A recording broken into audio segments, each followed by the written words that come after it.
Hello, Year 9. My name is Mr. Massey, for anybody that doesn't know, and I'm the lead member of staff for computing. Now, I've been asked today to come and speak to you about computer science, what it is, and why I think you should pick it as a GCSE. So, without further ado, let's move on. Let's try and find out what computer science is, and hopefully give you a bit more of information on why I think you should pick it.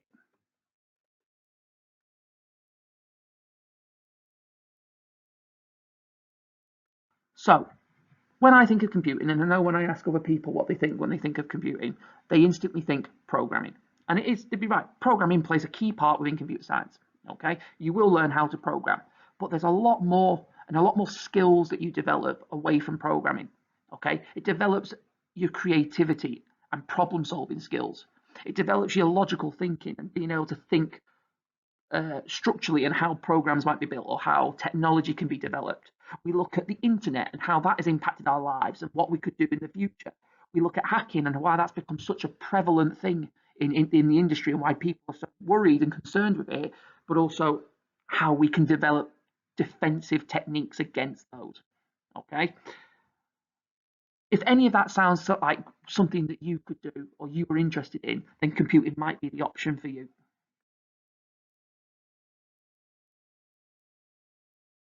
Why choose computer science? What does it offer you? I bet those are the questions that you might be asking yourself, and you'd be right to ask them. And I'm now going to explain why. Computing, fundamentally, is the future. Sounds corny and cheesy to say, but it is.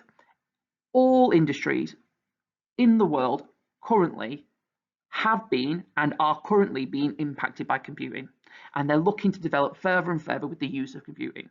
If you can get yourself into a computing job, as long as you put the work in and you continue to work hard, which I know you will do, you might have a job for life. Okay, and obviously the passion that you have for computing would turn that job into more of a hobby rather than an actual career, which is something we all want. Everybody wants to go to work and not see it as work. They want to enjoy it. And that's what we love about computing. Every day is different. Within computer science, then for the first two within the first 2 years, we're going to look at what programming is, how to build a program. We're going to look at the fundamentals that bind a program together.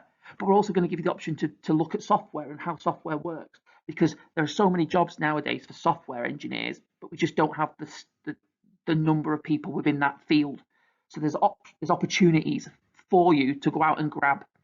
We're going to look at hacking. Okay, we're going to look at why they hack, what they're hacking for, what makes them want to do it. We'll look at why companies are targeted. We look at how we defend against them and what resources it takes to do that and how much time it takes. We're then going to look at how computers work. We're going to be able to take them apart piece by piece, look at the components and build our own back together again. We're going to look at networks and how the internet functions and has made a vast difference in the way we communicate with people and how it's changed our lives on a daily basis. But more importantly, you're going to develop skills such as logic thinking and computational thinking, problem solving, which are fundamentally needed across any subject. And in computing, it is one of those subjects where you are developing that on a daily basis. Okay, so if you're someone who likes challenges, who wants to push themselves, computer science is definitely something I would push you for and say you should take.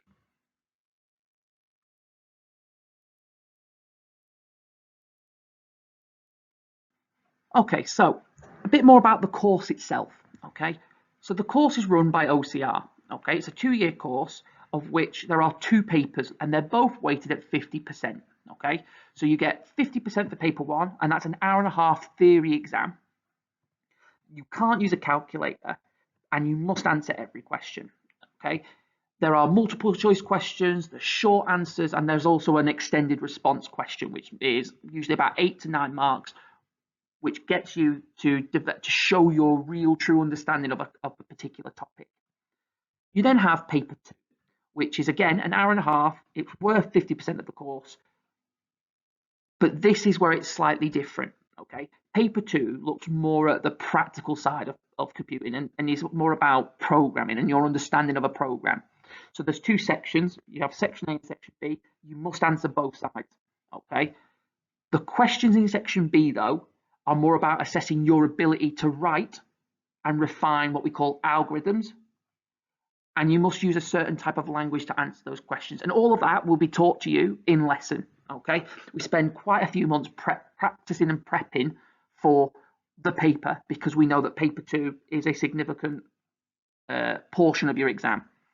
But within the 2 papers, okay, you've also got a programming project to do. Now, that programming project is designed to give you a real life experience of what the industry would expect from you. So you look at all 4 key elements of it. You look at the planning, we look at the development, which is the building stage. We look at the testing and how we make sure that it meets the criteria that we want.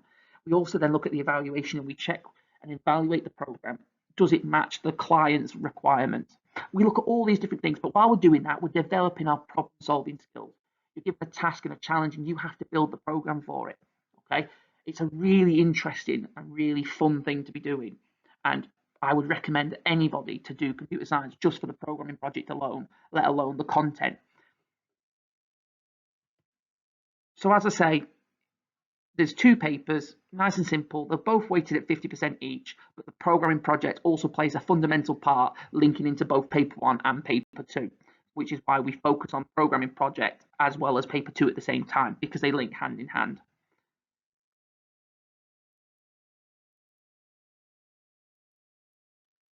Okay, so I've looked at the overview of the papers, and we've looked at paper 1 and paper 2 as in how they work and what they're going to be worth in terms of percentages of your actual GCSE grade. But I want to go now into depth. I want to go into the papers itself and what you'll be studying and learning. Okay, because at the end of the day, you will want to know what you're going to study before you pick it. I get that, and that's why we're going to do it now. So in paper 1, this is a really nice paper. Out of the 2 papers, this is the one that most of the students in the past years have really loved to learn because there's loads of different information, there's loads of different topics, but also this is the paper that you have the most control over. This is the one that you go into it, and if you do the right revision and the right amount of revision, you can get any grade up to a level 9 that you want.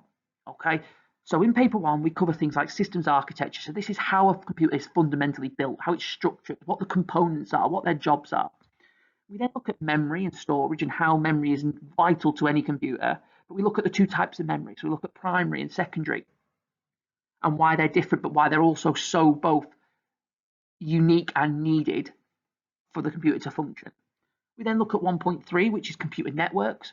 And that's a very big topic. So we look at networks themselves, we look at the types of networks there are, we look at the topologies and the structures, we look at the different buildings and the different organizations that use different types of network structures. We look at how people communicate across vast distances using different types of connections. We look at how the data is actually split up and sent into different packets. We look at protocols and why computers have to follow those protocols in order to work. We look at encryption and the different types of encryption. So we look at Caesar cipher. We then look at network security, that's hacking, and that's what everyone loves to learn about. So we learn about the different types of hacking and why people do it. We then look at software, the types of software that are available, why people build them and how we build them. And then the one that everyone really gets really into is like the ethical, the legal, the cultural, and how we impact our environment. And that's usually our 8-mark question as well. But that topic everyone loves to get involved in because there's loads of information that we didn't really know. And that's the one that we spend quite a bit of time on. That's usually year 1, and we then look at some programming skills in between the end of paper 1 and the summer holidays. When you come back in year 11, usually we then look at paper 2. So paper 2 is quite short in terms of the content, but it's a lot harder in terms of you having to apply your knowledge and understanding. So in paper 2, we look at things like algorithms and how we build our algorithms. We look at flowcharts and pseudocode. We look at programming fundamentals. So we look at the key components of any program that someone would make. We look at how those programs are built. We look at robust programs, and when we talk about robust programs, we look at how we make our programs robust so that they withstand the misuse that hackers will try to use against us. We look at logic gates and how those logic gates help any computer to function. And then we try and look against different programming languages that are available to us. Okay, there's not just 1 or 2 languages, there's tens of different languages that you can go away and learn. And I would always recommend that the more languages you have available to you, the more employable you would be as a job, because everyone loves to know that you're multilingual when it comes to programming languages.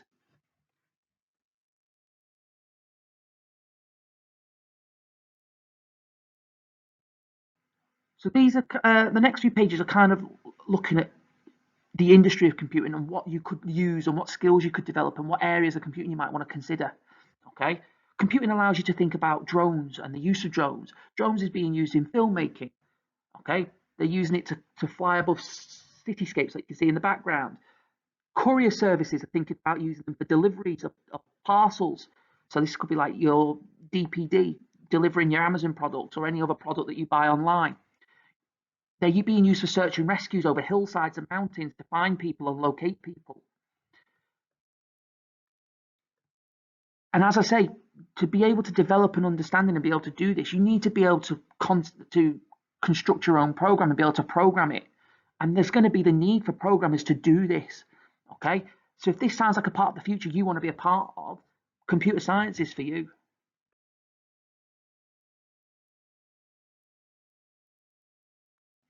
Okay, my favorite area of computing is robotics. Everyone thinks robots, it's like a personal servant, but there's so much more to them. Okay, and it's developing our own AI art sort of artificial intelligence, and it's about developing how we build that.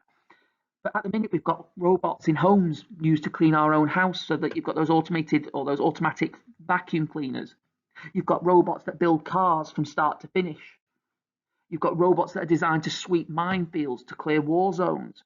Okay, to be able to build your own robot, which is something that I look forward to trying, and I'm hoping you might come along and help me with it. To make our own robot, we have to have a really good fundamental understanding of how a computer works, how we program them. Okay, and robots are the future for me. I think they're the biggest industry that are going in computing. And if that sounds something like you would be interested in, computer science is what you need. Okay, there's going to be so many opportunities to develop robots, to be able to maintain a robot. Computing needs people to be able to do that. And if that sounds like you, fantastic.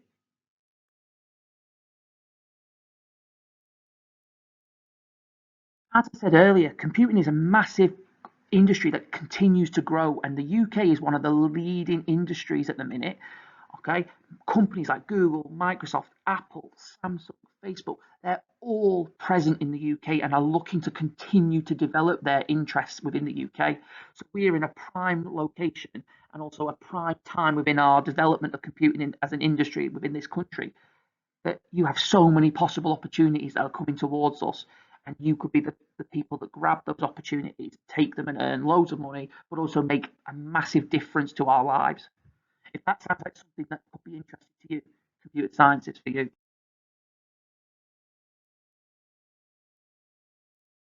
I know everybody's interested in this one. Okay, we have a much stronger gaming industry in the UK than we did 10 years ago, and it continues to develop. And they're always looking for more people to come on board and add to their already uh, increased capacity.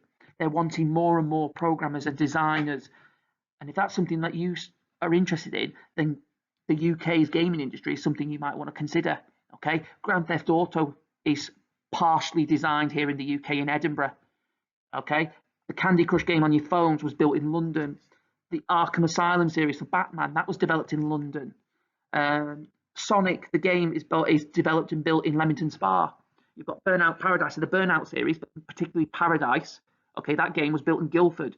Okay, these are just some of the games that are developed here in the UK and continue to be developed. So if this is something you're interested in and want to maybe build the next big game or be a part of that team, computer science is what you need. So pick it as an option and let's go for it and let's try and make the change.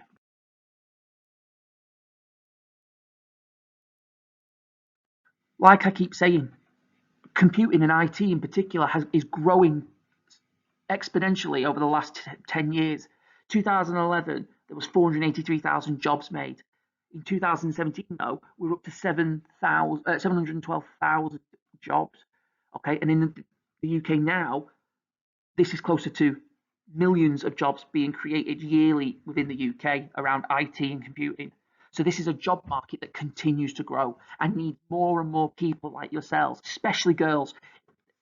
Women in the industry is small, and there's so much opportunity for young women to come into the industry and make a mark and to take it by storm.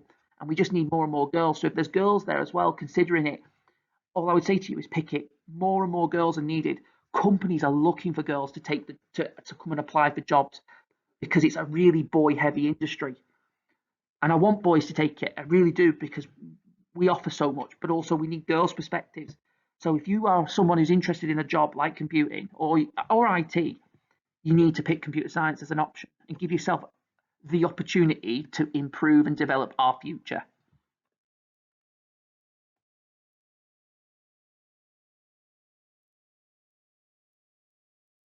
So last little bits from me, okay?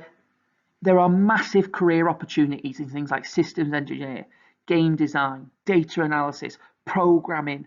These links to entrepreneurship. The people who make Snapchat, for example, they were an entrepreneur. They built the program behind Snapchat and made millions by selling it to Facebook. Okay, you've got so many opportunities. As I've said to you from the start, computing is the largest industry and it continues to grow. No other subject offers you so many possible opportunities with your life. And I would say to anybody who is considering computer science as an option, please pick it. It's such an interesting topic. You'll have so much fun through the next 2 years, and you'll develop so many great skill sets that will allow you to go for any type of job, even if computing eventually doesn't seem to be what you want. Okay, please consider computer science as an option. It is such an amazing topic with so many vast opportunities. Why would you not want them in your life?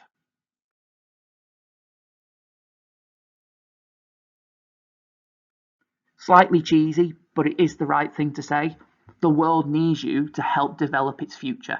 You are the next generation of programmers, network designers, web developers, game designers, app inventors, software developers, network engineers.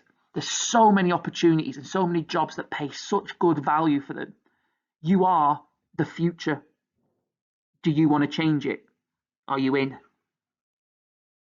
I hope that something is computing is something you're considering, and I look forward to seeing you all in September, ready to learn what I would say is the best subject in the school. I hope to see you all in September.